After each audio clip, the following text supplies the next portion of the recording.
I had to bring her back. She said something very important, and she's going to share with us what you just shared with me. So I just want to say that something I feel is super impactful, especially for the women in recovery who may have lost their children or have children in the system.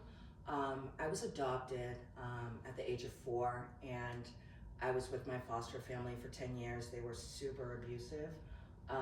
So when we all were big enough to stand up for ourselves and not get beat anymore, we ran away to our biological mom, who had done 6 years in jail and was in active addiction for many, many years. But she got herself together and got her master's and was writing grants for DPH. And prior to her passing, every single one of her children were back in her life. And she took legal guardianship back over us. And we were able to feel that unconditional love that can only come from a biological mother. So don't ever give up on your kids. There's always a possibility. With God, there's always a way, as long as you're doing the work. So how long, what was the time gap between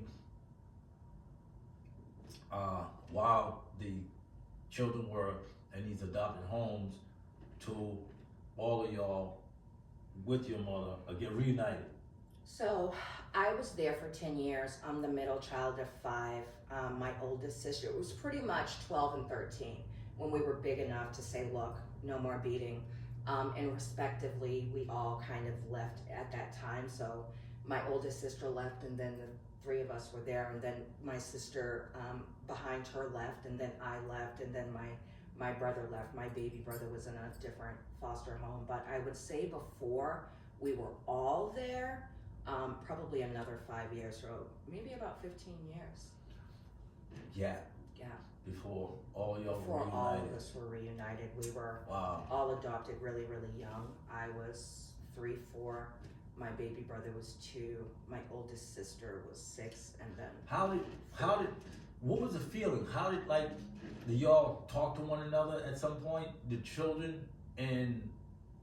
So the 4 of us that were in the same foster home were in regular communication. We were definitely pitted against each other to fight each other and just not have a sibling bond, and it's still a rocky road with that. My baby brother was adopted into a different foster home, and the only time we had seen him was at like a DCF little thing that they had, like a little party or a cookout or something like that, and we only knew it was him because his adopted mother was calling his name Tejon, and it's a very unique name. So we were like, oh, that's our brother. And I was probably about 6 at the time, and then we took a picture with him, and I actually found my baby brother. I had been looking for him for years, because when you're adopted, you're not allowed to share information until they become of age. So there was, back in the days when Ricky Lake was on, there was this 1-800-US search. He was doing all this reunification between families, and I called that number. Best $40 I ever spent. They did locate him, and he was in prison, and I wrote him this like long letter explaining who I was, and then I got a call about 3 days later saying, yes, in fact, he was my brother, and he was able to get out. And even though I didn't know him, I just knew he was my brother. He paroled to my house, and we were able to build a relationship. When I had my child, I named my son after my baby brother, just in case he was out there in the world looking for me, and wanted him to know that he was never forgotten about. How long has your mother been gone? About 7 years, 6, 7 years. Yeah. And do you still stay in contact with your siblings? Yes. I try to maintain regular communication with them. We just had Thanksgiving at one of my sister's houses, and all of the family except my baby brother, who had traveled out of state, was there. Okay. And it was beautiful. It was beautiful. Wow. That's powerful. That's a powerful testament to go through that type of physical and emotional abuse from strangers, and then to be able to reunite with your mother before passing. Now, you said she did what when she got out? She was able to turn her life around. Yeah, she was in active addiction for many, many years. Upon her release, she went back to school all the way up to the point of her master's, and did in fact get her master's. And was writing grants for DPH.